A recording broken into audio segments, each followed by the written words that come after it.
Bonsoir à tous, bienvenue sur Monaco Info pour une nouvelle édition. Voici les titres de votre journal. Les membres du conseil littéraire de la Fondation Prince-Pierre réunis à Paris autour de sa présidente, son Altesse royale la princesse de Hanovre. Ils ont désigné la liste des auteurs francophones sélectionnés pour le prix littéraire et les nommés pour la bourse de la découverte. Vous en saurez plus dans ce journal. Le projet d'embellissement du centre commercial de Fontvieille se dévoile et démarrera le mois prochain. Aurélie Perry, administrateur des domaines, nous éclairera sur les interventions prévues qui n'impacteront pas l'activité commerciale. Ce week-end, la principauté vivra au rythme du e-prix. Certains pilotes sont allés à la rencontre des écoliers de la principauté. C'est le cas de Lucas Di Grassi que nous avons suivi. Et puis ce soir, nous recevrons Bill Nelson, astronaute et ancien administrateur de la NASA. Il a effectué un déplacement de plusieurs jours en principauté et nous fait l'honneur d'être notre invité ce soir. Direction Paris où le conseil littéraire de la Fondation Prince-Pierre s'est réuni au Ritz pour statuer sur les potentiels lauréats du prix littéraire et de la bourse de la découverte. Une sélection qui a lieu chaque année à la même période. Justin Hadel, vous êtes notre correspondant à Paris. À l'issue de cette réunion, vous avez quelques informations à nous révéler. Oui, tout à fait, Émilie. Comme vous venez de le dire, cette réunion, elle a été très importante, mais elle était aussi décisive puisqu'elle a permis de sélectionner les auteurs, mais aussi les œuvres qui allaient pouvoir potentiellement être récompensées par le prix littéraire, mais aussi la bourse de la découverte. Le prix littéraire récompensant un auteur pour l'ensemble de son œuvre, la bourse de la découverte, elle, récompensant un auteur francophone pour son premier roman de fiction. Alors oui, c'est un choix peu évident et ce n'est pas les premiers concernés qui vont vous dire le contraire. Quand on sélectionne, on exclut, c'est obligatoire, on n'a pas le choix. Et parfois, ça nous fend le cœur parce qu'on a plusieurs candidats qui se valent, ça a été le cas encore cette année, et il faut choisir. On voudrait pouvoir mettre sur la liste tous les auteurs qui nous ont présentés parce que ce sont tous des lettres, des livres qui ont été choisis, qui ont été élus. Et donc, c'est un peu déchirant. À chaque année, il y a des titres qu'on laisse puis qu'on a l'impression d'avoir un peu sacrifiés. Un conseil qui, lui, est constitué de plusieurs membres de l'Académie française, des membres de l'Académie Goncourt et d'auteurs francophones, une manière de représenter une partie de la francophonie. Un conseil également présidé par son Altesse royale la princesse de Hanovre, présidente de la Fondation Prince-Pierre, mais aussi de ce conseil littéraire. Ça a donc été un choix peu évident à faire, comme chaque année. Et ce soir, sur Monaco Info, nous avons la possibilité de vous dévoiler ces quelques noms. La sélection officielle, dans l'ordre alphabétique. Elisabeth Barillet, Michel Bernard, Daniel Pénac, Marius Daniel Popescu. La bourse de la découverte doit garder plus de jeunes auteurs pour donner plus de chance à chacun. Il pleut sur la parade de Luciane Belgy aux éditions Gallimard. Le soleil se lève deux fois de Sundus Shraibi aux éditions L'Arbalète Gallimard. La femme qui n'aimait pas Rabbi Jacob de Jean-Philippe Daguerre aux éditions Albert Michel. C'était ça ou mourir, Télisson Aurélien, édition du Boréal. Même le froid tremble, de Nicole Ortega, édition Anne Carrière. Et Le déjeuner de Colombey, de Christophe Tardieu, aux éditions Albert Michel. Vous connaissez donc les potentiels lauréats du prix littéraire et de la bourse de la découverte. Mais il faudra encore attendre quelques mois, en octobre prochain à Monaco, pour connaître les lauréats. Oui, les lauréats qui seront dévoilés lors de la cérémonie de proclamation des prix 2026 de la Fondation Prince-Pierre à la salle Garnier. Merci à vous Justin et à Jérémy Henry qui vous accompagnent. En principauté, le commerce de proximité représente une importance particulière dans le tissu économique monégasque. Ce mercredi matin, l'UQAM, l'Union des commerçants et des artisans de Monaco, a organisé une nouvelle édition de la matinale du commerce. Elle a réuni des commerçants, des artisans et des institutions au Novotel Monte-Carlo. Les détails avec Fabien Bonilla et Alexandra Paolini. La matinale du commerce. Pendant 1h30, plusieurs intervenants ont partagé leurs expertises pour favoriser et développer le commerce local. Une matinale organisée au Novotel par l'Union des commerçants et artisans de Monaco. L'UQAM représente environ 200 magasins en principauté, tous secteurs confondus. Le concept est simple, c'est une réunion entre les commerçants et artisans de la principauté, en tout cas le maximum possible, et les institutions de Monaco. Les institutions, la mairie, le Conseil national et le gouvernement princier, qui sont nos partenaires à l'année pour l'Union des commerçants et artisans de Monaco. L'idée, c'est de faire connaître l'action de l'Union des commerçants et artisans, l'UCAM en principauté. Nous voulons que notre action soit reconnue. On l'est pas mal, mais on voudrait que ce soit un petit peu plus pour que les commerçants comprennent que nous sommes un trait d'union entre les institutions du pays et eux, tout simplement. Parmi les intervenants, le nouveau directeur de la DDE, la Direction du développement économique. Il a présenté les actions menées par la DDE en faveur du commerce de proximité. Le commerce, ça représente aujourd'hui 815 établissements en principauté pour un chiffre d'affaires en 2025 de 2,5 milliards d'euros. Donc c'est dire si le commerce revêt une importance particulière dans le tissu économique monégasque. La direction du développement économique est pleinement impliquée aux côtés des commerçants pour relayer les demandes qu'ils pourraient avoir, les aménagements qui pourraient être nécessaires, pour orienter également la stratégie commerciale au sein du territoire de la principauté. Et ce type de rendez-vous sont pour nous, au gouvernement, vraiment un point de contact très concret, pragmatique, pour échanger avec eux. Autre intervenant qui a boosté le commerce de proximité ces dernières années, le fondateur de l'application Carlo. On est partenaire de l'UCAM maintenant depuis de nombreuses années, avec bien sûr une mission qui est commune, qui est de redynamiser le commerce local, de mettre en avant les commerçants et les artisans de Monaco. Et aujourd'hui, c'est vraiment une occasion de retrouver les commerçants, d'avoir aussi l'occasion de leur donner une plateforme pour se fédérer, pour discuter, pour se rencontrer également. Lors de cette matinale du commerce, l'accent a également été mis pour les commerçants sur les bons réflexes à avoir en termes de sécurité et de cyberattaques. Le centre commercial de Fontvieille s'apprête à dévoiler un nouveau visage. Le projet d'embellissement du site a été présenté hier. Les travaux de plusieurs millions d'euros vont démarrer sous peu. Pour en parler, nous sommes en duplex avec l'administrateur des domaines. Bonsoir Aurélie Perry. Bonsoir Émilie. Ce projet d'embellissement était très attendu par les Monégasques et les commerçants. Quand va-t-il débuter concrètement ? Alors, le projet d'embellissement du centre commercial de Fontvieille va débuter très prochainement, puisque le démarrage des travaux est prévu dès ce mois de juin et il s'étalera jusqu'au mois de décembre, un petit peu avant les fêtes de fin d'année. Et sur quoi porteront les interventions ? Alors, l'objectif de ce projet est tout d'abord d'apporter de la clarté et de la luminosité au site, qui aujourd'hui est un petit peu assombri par les différentes tonalités qui tournent surtout autour du gris, des différents matériaux qui sont utilisés. Donc, on va traiter différents aspects de la galerie piétonne.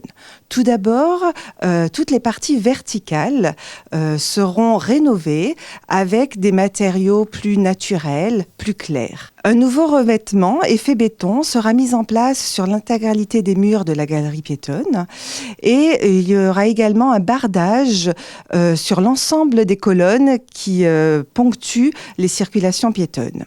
Ces éléments vont apporter significativement de la clarté et de la luminosité au site. On l'entend, la démarche est vraiment d'offrir un nouvel environnement aux usagers et aux professionnels. Et pour cela, le gouvernement princier a dédié un budget conséquent. Absolument. Le gouvernement princier a souhaité accorder une enveloppe budgétaire très importante pour ce projet.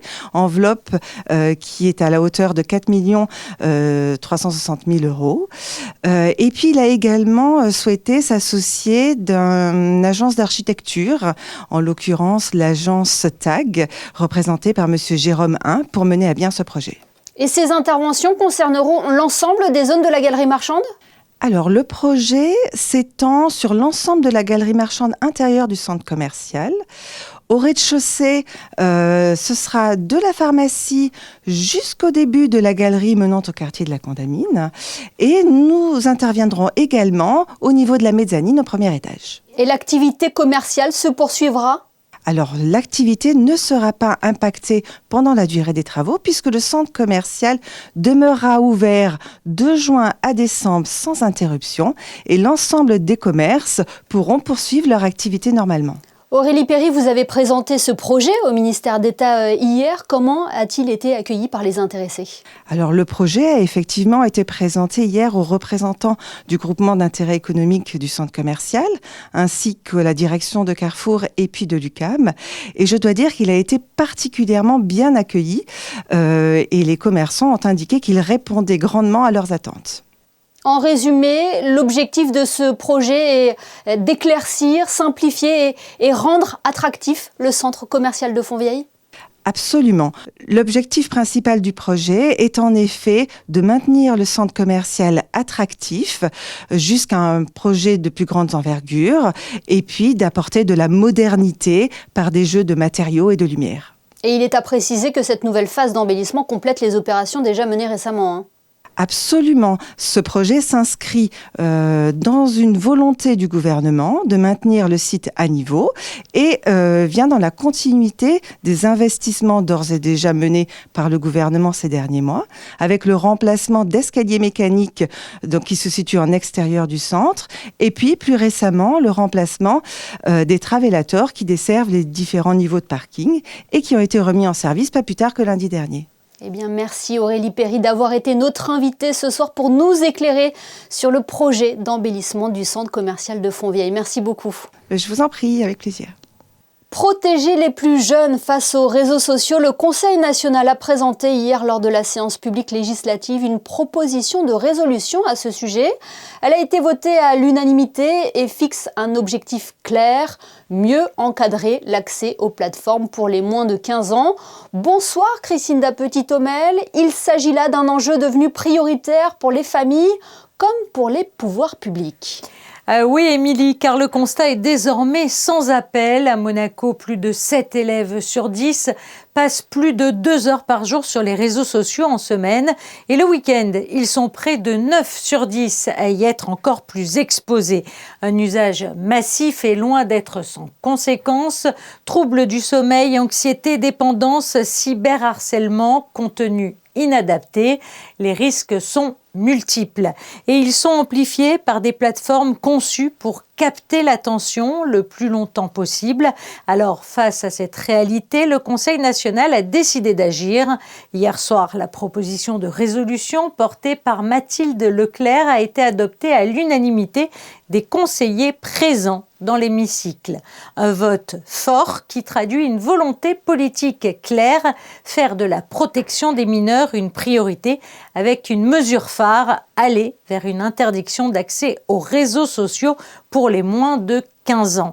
Une responsabilité donc partagée entre tous, les plateformes, les jeunes et les parents. En parallèle, le texte mise aussi sur la prévention, renforcer l'éducation au numérique dès le plus jeune âge, sensibiliser les parents, donner des outils concrets aux familles, car l'objectif est aussi d'accompagner pour construire un environnement numérique plus sûr pour les jeunes en impliquant tous les acteurs. Prochaine étape donc, la traduction de cette volonté en projet de loi. Merci Christinda. Ce week-end, la Principauté vivra au rythme du e-prix, un événement qui sera à suivre en direct sur Monaco Info à partir de samedi dès 10h40. Quelques heures avant de prendre le volant de leur monoplace, certains pilotes sont allés à la rencontre des écoliers de la Principauté. Nous avons suivi le pilote brésilien Lucas Di Grassi qui a partagé sa passion avec une classe de CM1 de l'école de la Condamine. Le reportage de Yannick de Bever et Julien Logier. Avant d'arpenter les rues monégasques à plus de 200 km/h, Lucas Di Grassi, pilote de l'écurie Lola Yamaha, est allé rendre visite à des élèves de l'école de la Condamine. Une classe de CM1 a eu le privilège de rencontrer celui que l'on surnomme Mister Formula E, présent en championnat FE depuis son lancement en 2014. On était stressés, on a fait une toute petite récréation. Et on avait déjà préparé les questions la veille. Ça m'émeut un peu parce que c'est la première fois que je vois un pilote de proche et que je lui pose des questions et voilà. Cette rencontre était organisée par l'Automobile Club de Monaco, désireux de créer du lien entre les pilotes et la communauté monégasque. Lucas Di Grassi a annoncé récemment mettre un terme à sa carrière de pilote professionnel à la fin de la saison. C'est donc en tant que père de famille et futur jeune retraité que le résident monégasque a voulu transmettre ses valeurs. It's not only my last year, it has been the past 30 years building to that moment, and next year I'm not racing, probably I'll have more time to do more work like this. So I think I'm just starting. It's not the last year, it's the beginning of a new chapter that I will have that I will try to construct also a better motorsport for everybody, including these children. Avec l'école de la Condamine, le Petit Cours Saint-Maur et les Révoirs ont également reçu la visite d'un pilote de Formule E. Une matinée spéciale pleine de partage, de sourires et d'humanisme. Et en marge de ce e-prix, un tournoi de golf caritatif baptisé T-E-Prix a été organisé au Monte Carlo Golf Club. Il a réuni plusieurs équipes pour la bonne cause sur le green du Montagel. Le prince Albert II et la princesse Charlène ont distingué les participants en milieu d'après-midi lors de la cérémonie de remise de prix. Le pilote Max Günther, la golfeuse Mathilde Ostrowski et les influenceurs Emma Houlmier et Seb Delaney sont les grands vainqueurs de cette édition qui aura permis de récolter des fonds au profit de la Fondation Princesse Charlène de Monaco afin de soutenir le programme de sécurité aquatique.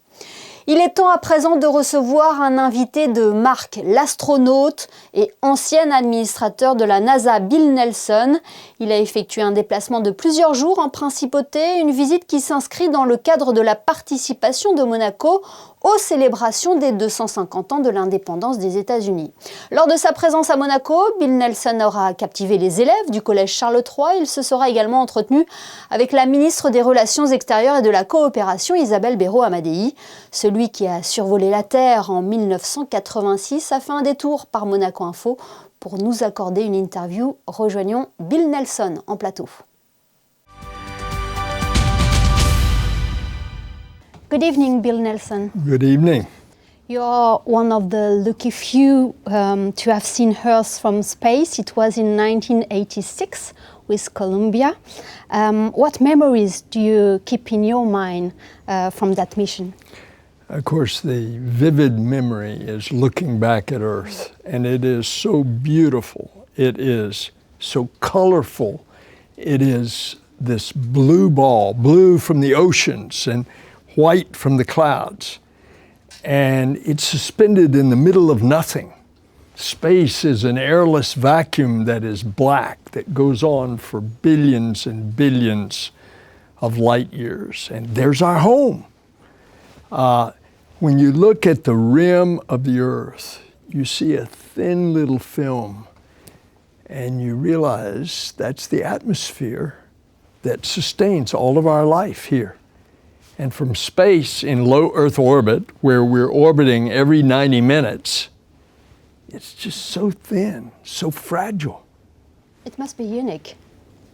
It must be unique. It was 6 days. Unique, yes. Oh, indeed. 6 days, 98 revolutions. But I saw something else. I became more of an environmentalist when I went into space, because I could see how beautiful it is, and then I could look in detail. For instance, coming across Brazil, I could see in the upper Amazon the color contrast where they were cutting down the trees, the forest, the jungle.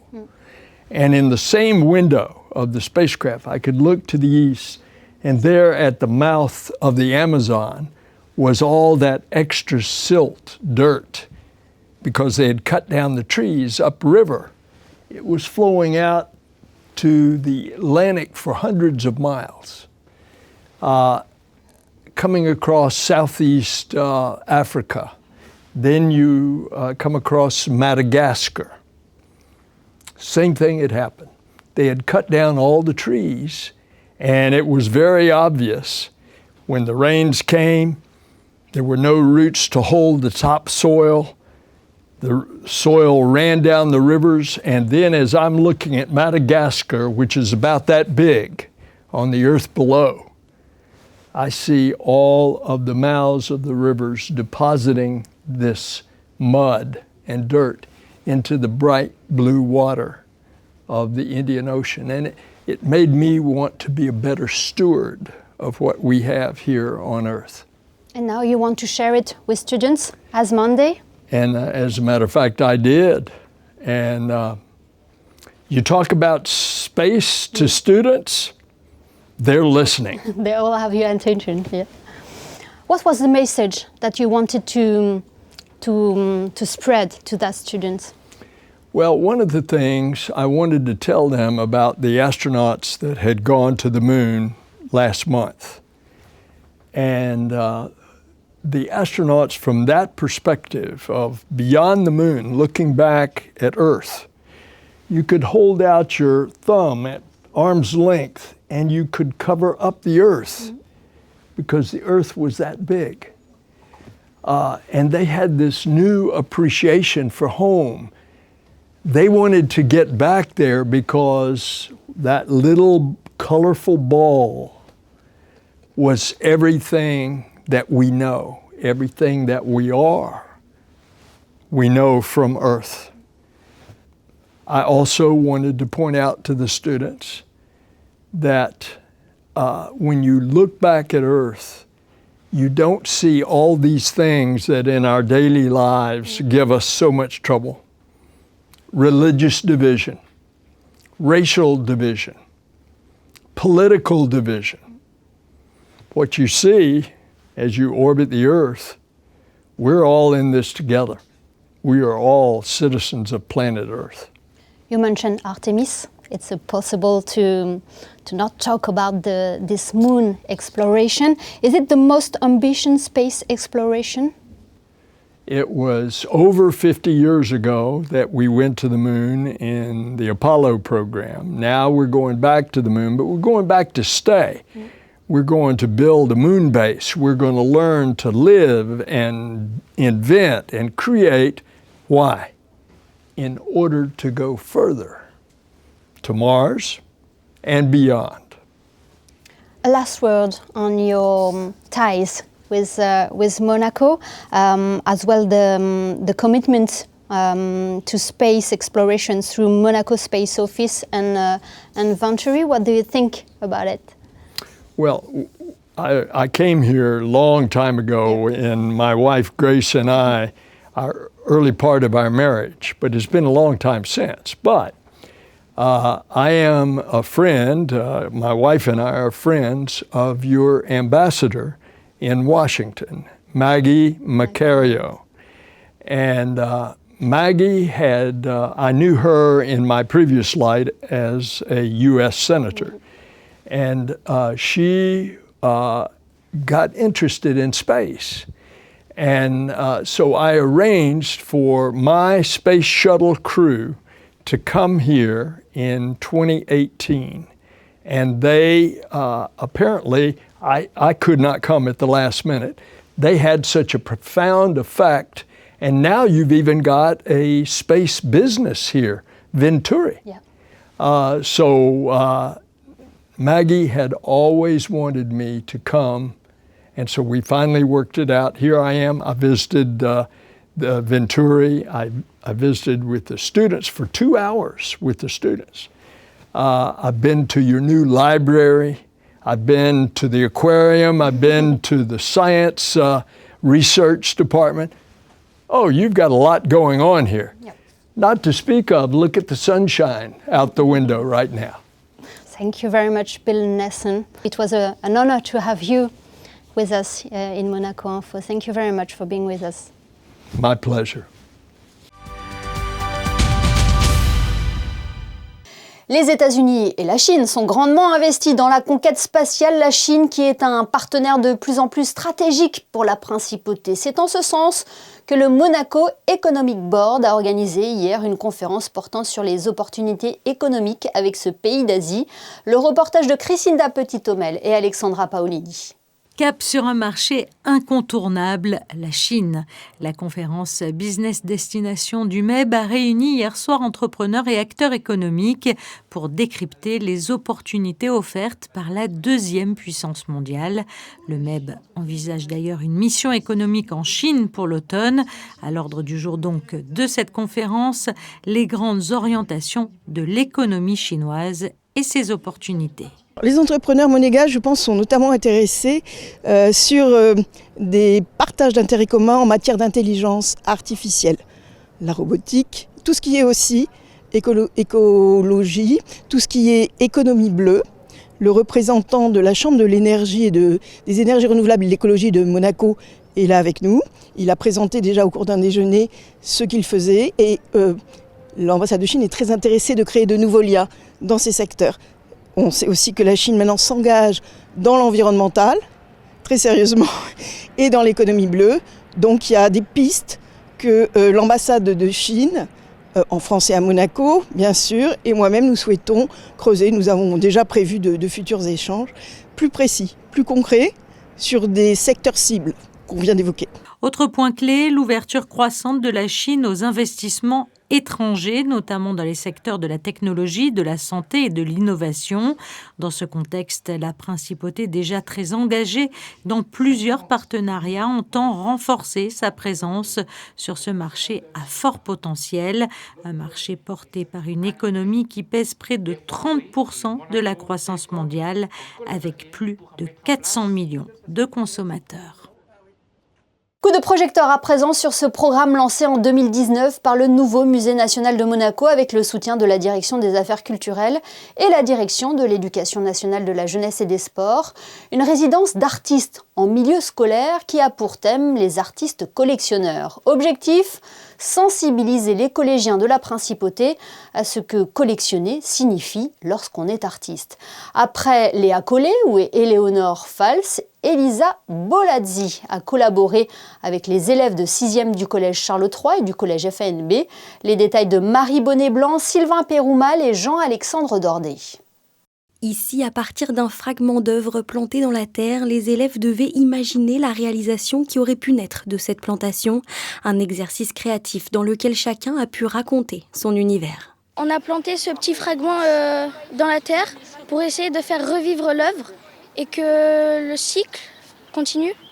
Cette œuvre, c'est un lilas des Indes et c'est un fragment qu'on a planté et il faut à peu près imaginer que c'est une photographie qui a des pixels qui ont été enlevés pour créer un peu comme des lignes et du coup il faut à peu près voir un arbre et c'est à peu près cette taille. L'œuvre s'appelle Divine Pine, qui s'appelle le pain divin.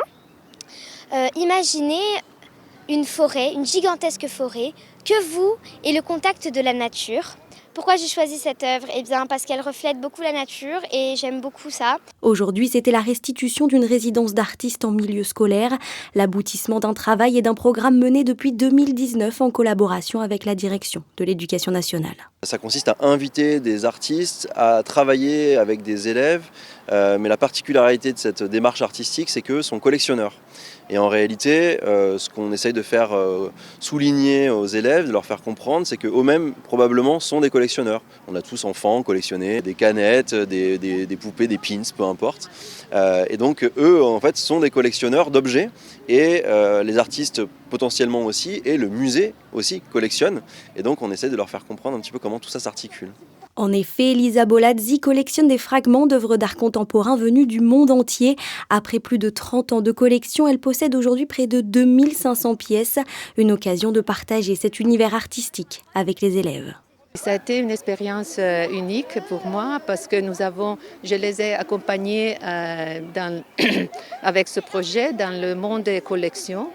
Et après, j'ai parlé de ma collection. Après, ils ont parlé de leur collection. Et c'est une expérience qui travaille sur l'art mental. Il n'y a pas l'objet, il y a seulement l'ADN de l'œuvre.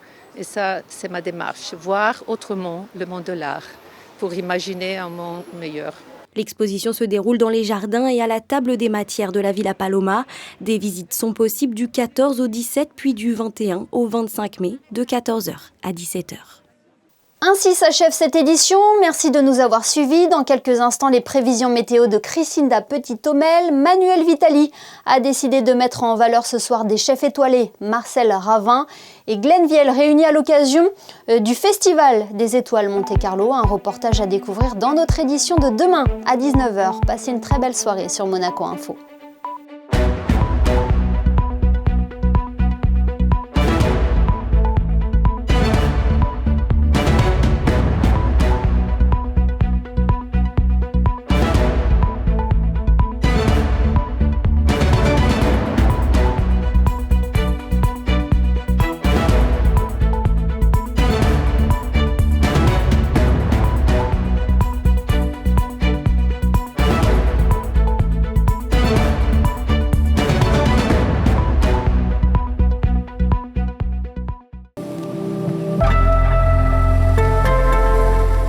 Bonsoir à tous. Demain, le soleil s'imposera largement sur la principauté. Quelques nuages discrets pourront circuler, mais sans altérer l'impression de beau temps. Et puis sinon, côté température, elles seront comprises entre 11 et 22 degrés. Côté éphéméride, nous fêterons les Matthias, un prénom d'origine hébraïque qui signifie don de Dieu, porté notamment par l'un des apôtres choisis pour remplacer Judas.